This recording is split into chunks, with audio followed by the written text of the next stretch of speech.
Hello students, स्वागत है आप सभी का पॉलिटिकल थ्योरीज के ऊपर जो हमारी नेक्स्ट लेक्चर सीरीज जो हम स्टार्ट करने जा रहे हैं। तो आज की इस वीडियो में हम जो है लिबर्टी को डिटेल में डिस्कस करने जा रहे हैं। तो हम तमाम कॉन्सेप्ट्स को जो है एमसीक्यूज की फॉर्म में कवर करते आ रहे हैं।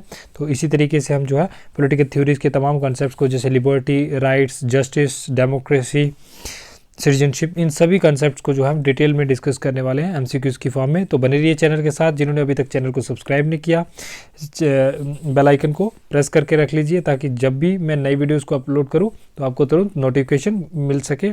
और साथ ही साथ वीडियो को लाइक ज़रूर कीजिए और अपने कमेंट सेक्शन में जो है अपने कमेंट्स जो है ज़रूर छोड़ के जाइए। आपको वीडियो कैसी लगी, जिससे हमें पता चल सकता है कि आपको वीडियो का कंटेंट कैसा लगा और आप किस तरह का वीडियो चाहते हैं। तो चलिए फर्स्ट एमसीक्यू के साथ वीडियो को स्टार्ट करते हैं बिना देरी किए हुए।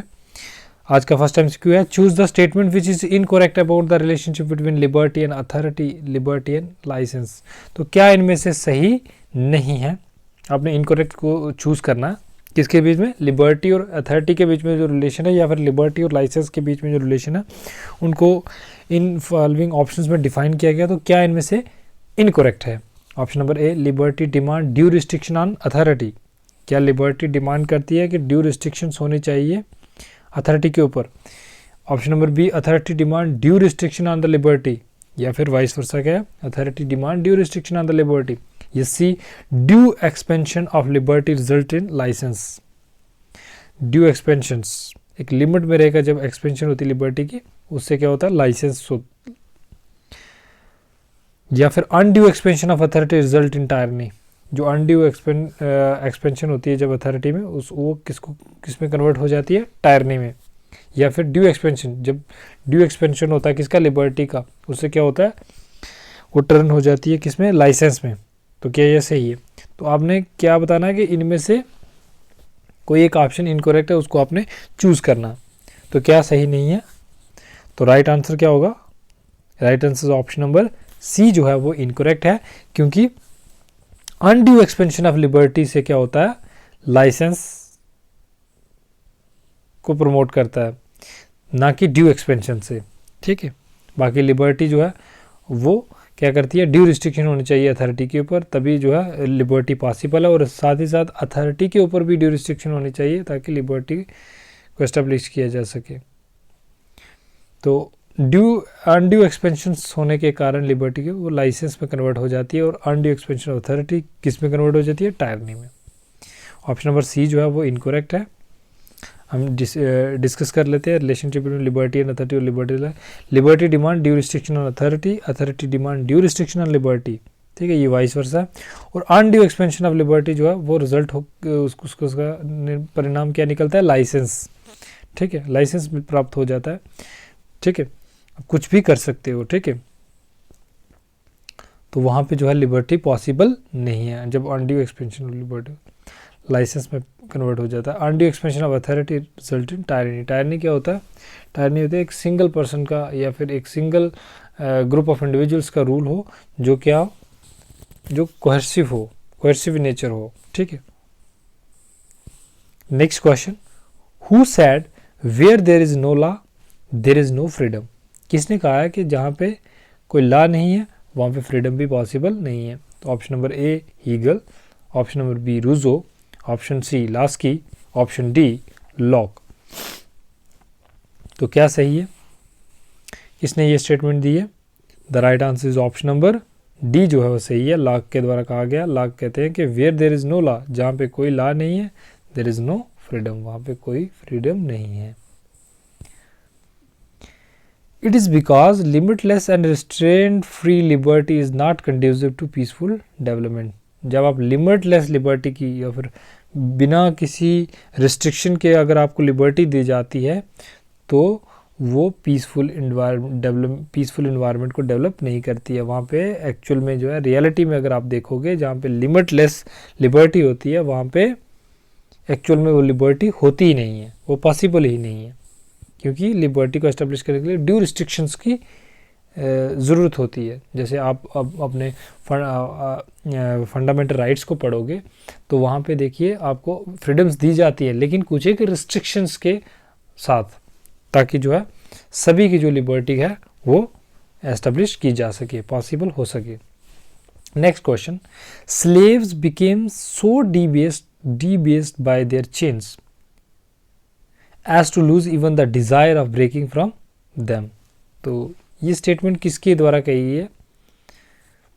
Slave became so debased, slaves जो है इतने आदी हो चुके हैं अपनी चेन्स के, उन्होंने जो है अपने आप को चेन से मुक्त करने की जो डिज़ायर है, वो इच्छा है, वो भी छोड़ दी है। तो ये किसके द्वारा कहा गया? Option number A Locke, option B Hobbes, option C Rousseau, option D Kant. तो राइट आंसर क्या होगा? ये किसके साथ स्टेटमेंट बिलोंग करती है? ऑप्शन नंबर सी जो है वो सही है, रूजो के द्वारा कहा गया, क्योंकि रूजो मानते हैं कि जो स्लेव्स हैं वो इतने ज़्यादा आदी हो चुके हैं अपनी चेन्स के, उनको अवेयरनेस ही नहीं है कि जो उनकी इच्छा है चेन्स को ब्रेक करने की, वो भी ख़त्म हो चुकी है।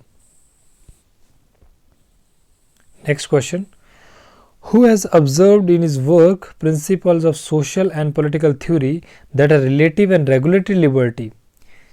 कौन सी liberty? Relative and regulatory liberty.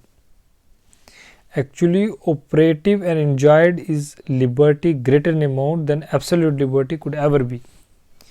किसके द्वारा मानना था कि जो एब्सोल्यूट लिबर्टी है उससे बेटर है, या फिर वही एक्चुअली पॉसिबल है जो एंजॉय की जाती है रिलेटिव एंड रेगुलेटरी लिबर्टी। ये किसका मानना था? और जो अपने किताब principles of social and political theory में डिस्कस करते हैं इसके बारे में। Option A John Locke, option B Immanuel Kant, option C Ernest Barker, या फिर option number D Adam Smith. तो इनमें से क्या सही होगा? The right answer is option number C जो है सही है। अर्नेस्ट बार्कर के द्वारा उनकी important work principles of social and political theory में वो डिस्कस करते हैं कि relative and regulatory liberty is better than absolute liberty, because relative and regulatory liberty is only enjoyed than absolute liberty.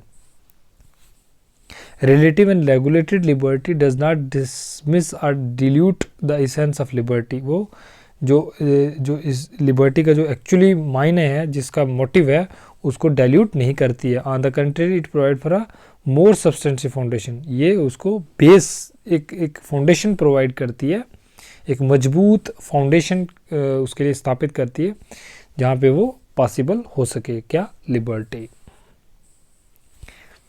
Next question, who said liberty must be severely limited to make way for the benefits of the state authority.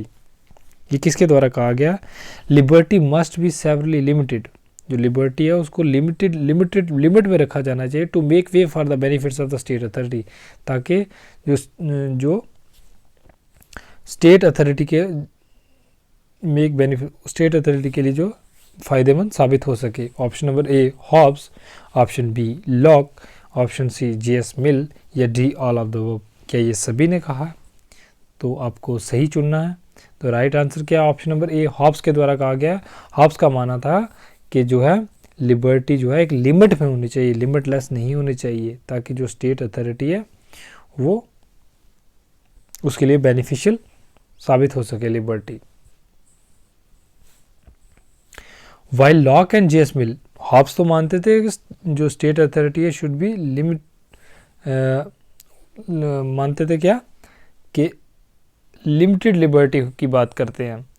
While Locke and JS mill think that state authority should be limited, जबकि उसके उल्ट विपरीत देखोगे, lock और JS मिल कहते हैं कि state authority जो है लिमिटेड होनी चाहिए, लिबर्टी लिमिटेड नहीं होनी चाहिए, जैसे कि हॉब्स कहते हैं। यहाँ पे वो कहते हैं कि स्टेट अथॉरिटी जो है लिमिटेड होनी चाहिए, so as to leave as much room as possible for liberty, ताकि जो है लिबर्टी अपने आप को स्थापित कर सके। Next question, green has defined, TH. Green जो एक थिंकर थे, उनका वो डिफाइन करते हैं लिबर्टी को कैसे? Option number A capacity to do things that are worth doing. Capacity to do things, जो हमारे अंदर भीतर जो कैपेसिटी होती है थिंग्स को करने की, जिससे वो वर्थ डूइंग हो सके। या फिर B absence of law. Liberty क्या है? एब्सेंस ऑफ लॉ, या फिर लाइसेंस टू डू एनीथिंग, कुछ भी करने का जो हमें लाइसेंस है उसको कहते हैं लिबर्टी, या फिर एब्सेंस ऑफ रेस्ट्रेंट्स। तो राइट आंसर क्या होगा? Right answer is option number ए, क्योंकि जो टी.एच. ग्रीन थे वो कौन थे? पॉजिटिव लिबर्टी के साथ बिलोंग करने वाले थिंकर थे, पॉजिटिव लिबर्टी के चैंपियन थे, इसलिए उनका मानना था कि capacity to do things are worth doing, ये लिबर्टी को इस तरह से वो डिफाइन करते थे, क्योंकि absence of law, licence to do anything, absence of restraint, ये सभी जो है इसको डिफाइन करते हैं, नेगेटिव लिबर्टी को डिफाइन करते हैं, तो इसलिए ये टी.एच. ग्रीन के साथ बिलोंग नहीं करते हैं, तो ऑप्शन नंबर ए जो है सही है। Next question, which of the following is not among 4 freedoms, इनमें से कौन सी जो है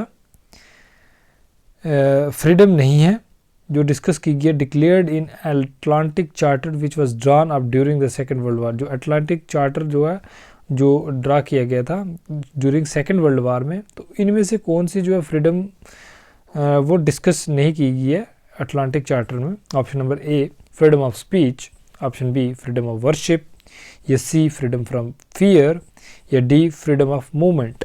तो क्या जो है वो वहाँ पे डिस्कस जो है 4 फ्रीडम उस पार्ट नहीं था अटलांटिक चार्टर में।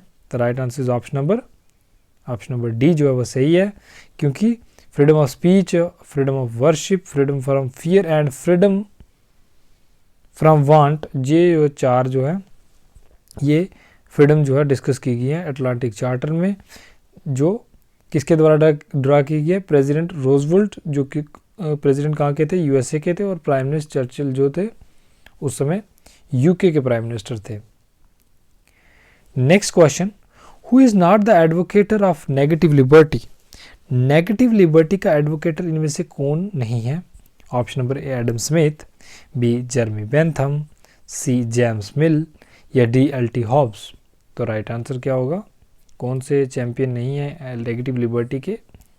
Option number D LT. Hobbes जो है वो नेगेटिव लिबर्टी के साथ नहीं बिलोंग करते हैं। Adam Smith, Jeremy Bentham, JS. Mill, Herbert Spencer and Henry Sedgwick जो है ये सभी जो हैं एडवोकेटर है किसके? नेगेटिव लिबर्टी के। नेगेटिव लिबर्टी जो है वो उसका मानना था कि मिनिमल स्टेट होनी चाहिए, स्टेट का जो मिनिमम इंटरफेयर होना चाहिए इंडिविजुअल लाइफ में, स्टेट को वो नेसेसरी ईवल मानते थे, और साथ ही साथ वो लेजियर फेयर इंडिविजुअल का कंसेप्ट को प्रमोट करते हैं। यहाँ पे एटमाइज्ड एंड एलिनेटेड इंडिविजुअल्स की बात करते हैं। इंडिविजुअल्स की स्पेलिंग्स पे टाइपिंग एरर है, यहाँ पे इंडिविजुअल्स है, ठीक।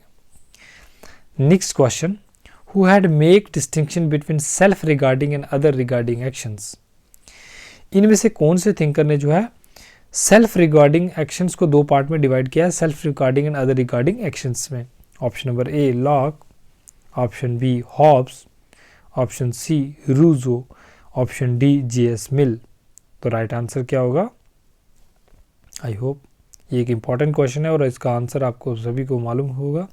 The right answer is option number D जो है वो सही है। जे.एस. मिल जो है वो एक्शंस को 2 पार्ट में डिवाइड करते हैं, self regarding and other regarding actions, और उनका मानना था कि स्टेट्स को कोई भी हक नहीं है, कोई भी राइट्स नहीं है कि सेल्फ रिगार्डिंग एक्शंस में उनको इंटरफेयर करने का, जबकि जो अदर रिगार्डिंग एक्शंस हैं जहाँ पे जो भी इंडिविजुअल्स के डिसीजंस हैं जब दूसरों को इफेक्ट करेंगे वहाँ पे स्टेट जो है इंटरफेयर कर सकती है as a positive role play करते हुए।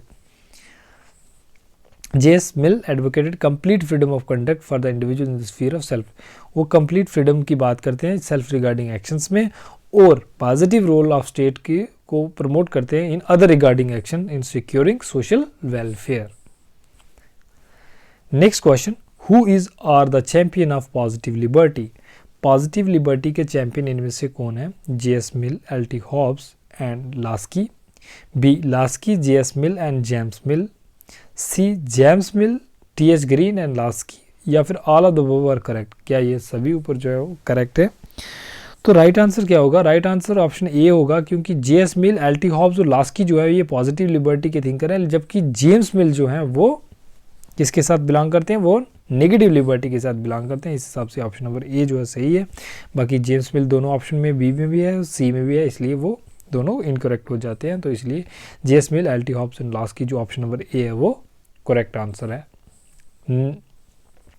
पॉजिटिव जो अपने पॉजिटिव लिबर्टी है उसका मानना था कि स्टेट जो है वो पॉजिटिव रोल प्ले करेगी to establish conditions under which man could effectively exercise their moral freedom, जहाँ पे मैन जो है वो इंडिविजुअल जो है अपनी मॉरल फ्रीडम्स को एंजॉय कर सके। Concept of welfare state, positive liberty जो है वो वेलफेयर स्टेट के कंसेप्ट को प्रमोट करते हैं, मतलब स्टेट जो है as a play positive role, ठीक, सेट अप कंडीशंस।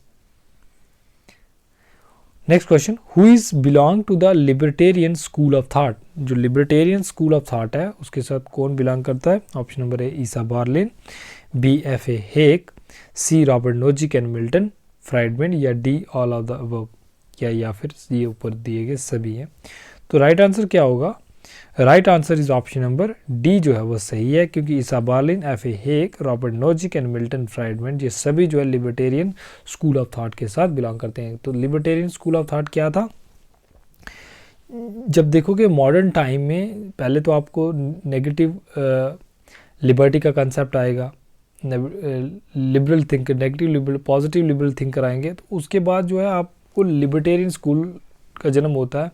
क्यों होता है? क्योंकि जब बहुत ज़्यादा वेलफेयर के नाम पे ज़्यादा स्टेट जो है इंडिविजुअल लाइफ में इंटरफेयर करना स्टार्ट कर देते, तो कुछ एक थिंकर जो है वो दोबारा से जो है नेगेटिव लिबर्टी की तरफ मूव करते हैं, और रिवाइवल ऑफ नेगेटिव लिबर्टी होता है इन मॉडर्न स्टेट्स, जहाँ पे मानते हैं कि मिनिमम इंटरवेंशन होना चाहिए किसका? स्टेट्स का इन इंडिविजुअल लाइफ में, ठीक। Removal of all impedance in the way of individual liberty, individual liberty के रास्ते में जो भी ऑब्स्टेकल्स हैं उनको हटाना इनका मोटिव था। Next question, the following is an advocate of republican notion of liberty, इनमें से कौन जो है वो रिपब्लिकन नोशन ऑफ लिबर्टी को प्रमोट करते हैं? Option number A Machiavelli, option B Hegel, option C Mill, या ऑप्शन डी ग्रीन। तो कौन जो है रिपब्लिकन नोशन ऑफ लिबर्टी को प्रमोट करते हैं? Right answer is option number A जो है सही है, ही मैकियावेली जो है प्रमोट करते हैं Republican notion of liberty. Next question, who had made distinction between negative and positive liberty, इनमें से कौन से थिंकर ने जो है डिस्टिंग्विश करते हैं किसके बीच में? नेगेटिव एंड पॉजिटिव लिबर्टी के बीच में। Option number A Robert Nozick, B John Locke, C Isaiah Berlin, या डी एल.टी. हॉब्स। तो राइट आंसर क्या होगा? राइट आंसर, अगर आपको मेरी स्पीड जो है ज़्यादा लगती है वीडियो में, तो आप वीडियो को पॉज करके आराम से सोचकर आंसर को मार्क कर सकते हैं। तो राइट आंसर क्या होगा? Right answer is option number C जो है वो सही है, क्योंकि ईसा बार्लिन जो है वो नेगेटिव और पॉजिटिव लिबर्टी में डिस्टिंग्विश करते हैं, लिबर्टी को दो टाइप में बांटते हैं। ईसा बार्लिन जो अपने कंसेप्ट, जो उनका फेमस वर्क है टू कंसेप्ट्स ऑफ लिबर्टी में distinction between liberty and negative liberty and positive liberty.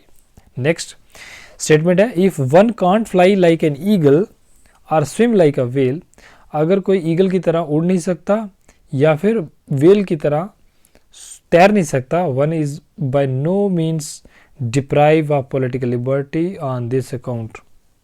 इससे ये नहीं समझा जा सकता, one is by no means deprived of political liberty on this account, इसलिए अगर कोई ईगल की तरह उड़ नहीं सकता और व्हेल की तरह तैर नहीं सकता, इन कारणों के कारण उसको पॉलिटिकल लिबर्टी से वंचित नहीं रखा जा सकता। हु सेड, ये किसकी स्टेटमेंट है? Option number A Isaiah Berlin, B TH. Green, C LT. Hobbes, D Herbert Spencer. तो किसकी स्टेटमेंट है?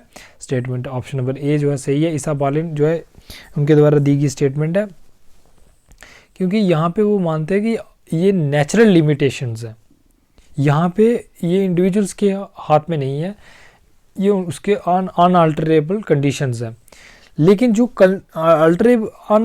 ये तो अनअल्टरेबल होगी ना कंडीशन, जब वो बात करते हैं कि नेक्स्ट उन्होंने एक और कोटेशन दी है जहाँ पे वो बात करते हैं कि कुछ एक अल्टरेबल कंडीशंस हैं, तो वहाँ पे जो इंडिविजुअल्स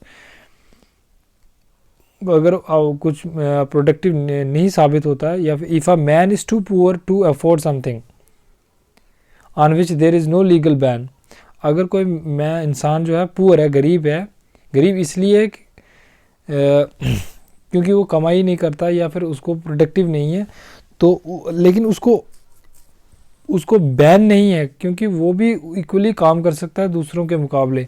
तो अगर वो काम ही नहीं करता है तो इसलिए इस वजह से वो पुअर हो जाता है, तो इस वजह से ये कंसीडर नहीं किया जाएगा या फिर वो कंप्लेन नहीं कर सकता कि उसको अधिकार पॉलिटिकल लिबर्टी नहीं है। ठीक है। Next question, who has advocated idealistic theory of freedom? Idealistic theory of freedom को कौन प्रमोट करते हैं? Option number A TH. Green, option B Hegel, option C LT. Hobbes या डी हॉब्स। तो आइडियलिस्टिक थ्योरी ऑफ फ्रीडम कौन promote करते हैं? Option number B जो है सही है। हीगल जो है वो प्रमोट करते हैं आइडियलिस्टिक थ्योरी ऑफ फ्रीडम को। आइडियलिस्टिक थ्योरी ऑफ फ्रीडम क्या मानती है? State as a embodiment of reason. वो स्टेट को जो है एम्बॉडीमेंट ऑफ रीजन का प्रतीक मानते हैं और स्टेट को सबसे ऊपर रखते हैं। Completely subjection of to the state की बात करते हैं, स्टेट अथॉरिटी की। It allowed to exercise the authority of ideal state without questioning the ruling government. ये मानते हैं कि हमें बिना क्वेश्चन किए हुए जो रूलिंग गवर्नमेंट है या आइडियलिस्टिक स्टेट में उसको एक्सेप्ट करना चाहिए। नेक्स्ट एक और कोटेशन है, if a man possesses liberty और freedom when he is not subject to question by the arbitrary will of another, this statement is given by if a man possesses liberty और freedom when he is, एक man जो है liberty या freedom को enjoy करता है when he is not subject to question by the arbitrary will of the another, जब वो किसी दूसरे के आर्बिट्री के एक्शन के अंडर नहीं होता। तो इसी स्टेटमेंट किसने दी है?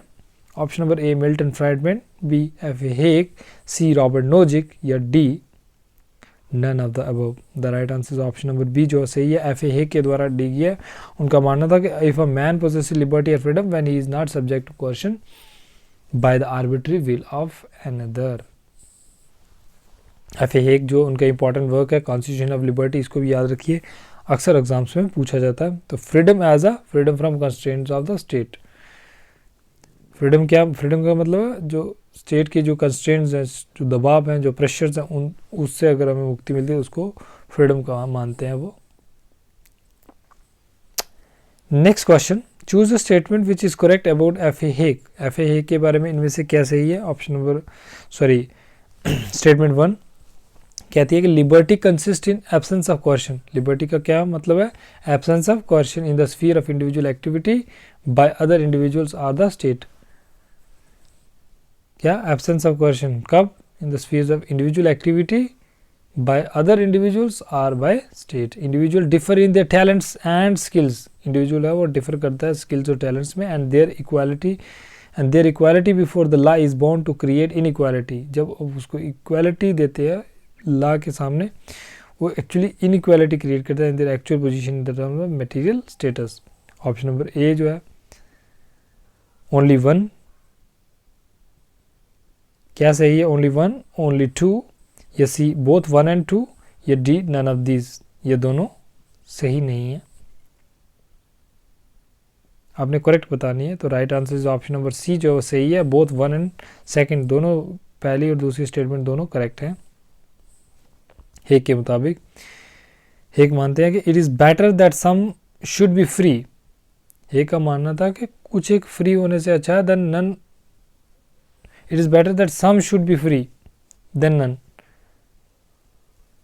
मतलब कुछ इंडिविजुअल्स का फ्री होना अच्छा है, ना कि कोई भी ना फ्री हो। उससे अच्छा है कि कुछ ना कोई तो फ्री होना चाहिए। मतलब जो भी प्रोडक्टिव है, जो भी स्किल्स है, जिनके अंदर टैलेंट है, वो अपने दम पर जो है क्या हो सकते हैं, अपने लिए जो मटेरियल वेल्थ है उसको इकट्ठा कर सकते हैं। आप पावर और मटेरियल्स को इकट्ठा कर सकते हैं, हासिल कर सकते हैं, पोजेस कर सकते हैं। जो प्रोडक्टिव है वो वेल्थ और पावर को एक्वायर कर सकते हैं। And better than many have full freedom than, बहुत सारे लोगों को, इंडिविजुअल्स को फुल फ्रीडम से अच्छा है than that all should have a limited freedom. Better that many have full freedom, ये अच्छा है कि कुछ लोगों के पास फुल फ्रीडम हो देन सभी के पास जो है लिमिटेड फ्रीडम हो। उससे अच्छा है कि कुछ लोगों के पास हो लेकिन उनके पास कंप्लीट फ्रीडम हो। एफ.ए. हेग के मानना था।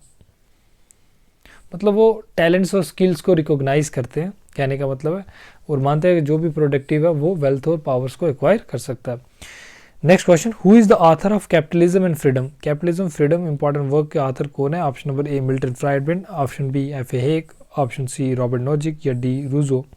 तो राइट आंसर क्या है? ऑप्शन नंबर ए जो है सही है, मिल्टन फ्राइडमैन जो भी लिबर्टेरियन थिंकर है, उनका एक इंपॉर्टेंट वर्क है कैपिटलिज्म एंड फ्रीडम, जहाँ पे वो कम्पिटेटिव मार्केट सोसाइटी को मानते हैं कि as a necessary condition of freedom. वो कम्पिटेटिव मार्केट सोसाइटी की बात करते हैं और मानते हैं कि यही ऐसी वाली सोसाइटी में क्या फ्रीडम पॉसिबल है।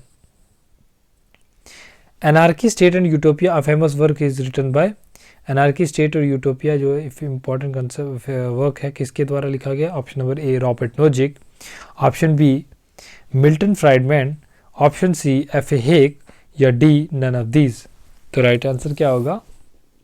Right answer is option number A Robert Nozick का जो इंपॉर्टेंट कंसेप्ट है। ये अक्सर बुक्स जो है क्रोनोलॉजिकल ऑर्डर में जो है या फिर मैच द फॉलोइंग में एग्जाम्स में जो है पूछी जाती हैं, तो आप इनको याद रखेंगे। तो मैंने बुक्स को लिया, साथ में उसमें जो इंपॉर्टेंट कंसेप्ट्स हैं जो भी डिस्कस किए हैं उनको स्लाइड्स में एक्सप्लेनेशन की फॉर्म में कवर करने का प्रयास किया है। नोजिक जो है वो अपोज करते हैं किसको? Principle of equality. वो जो principle of equality before law उसको जो है स्ट्रांगली क्रिटिसाइज करते हैं। वो मिनिमल स्टेट की बात करते हैं और उनका मानना था कि inequality at the level of production should not sought to be rectified at the level. जो भी लेवल ऑफ प्रोडक्शन के टाइम जो है इनइक्वालिटीज़ होती हैं उनको जो है लेवल ऑफ डिस्ट्रीब्यूशन के टाइम जो है रेक्टिफाई नहीं किया जाना चाहिए। मतलब जो भी अपने टैलेंट्स और स्किल्स के दम पर एक्वायर करता है उसको राइट होना चाहिए, वो एक्वायर कर सकता है, ना कि आप क्या करो उससे छीन कर बाकियों को जो है डिस्ट्रीब्यूट कर दो इक्वालिटी के प्रिंसिपल्स को फुलफिल करने के लिए, तो ये गलत होगा। Inequality of wealth and power are the product of individual differences in talents and effort. जो भी इनइक्वालिटी पाई जाती है वेल्थ और पावर के लेवल पर, वो इसलिए होती है क्योंकि इंडिविजुअल जो है वेरी करते हैं टैलेंट्स और एफर्ट्स में या स्किल्स में। ये आज का लास्ट क्वेश्चन था। आई होप वीडियो आपको अच्छी लगी होगी। कैसी लगी वीडियो कमेंट सेक्शन में ज़रूर बताएं, और साथ ही साथ जिन्होंने अभी तक चैनल को सब्सक्राइब नहीं किया, मेरी उनसे रिक्वेस्ट रहेगी चैनल को सब्सक्राइब कर लीजिए। इसी तरह का कंटेंट और भी जल्दी इस तरह का कंटेंट जो है चैनल पर अपलोड किया जाएगा। बने रहिए चैनल के साथ, सब्सक्राइब करके रखिए और वीडियो को ज़्यादा से ज़्यादा अपने फ्रेंड्स के साथ शेयर कीजिए। Thanks for watching, stay tuned with the channel.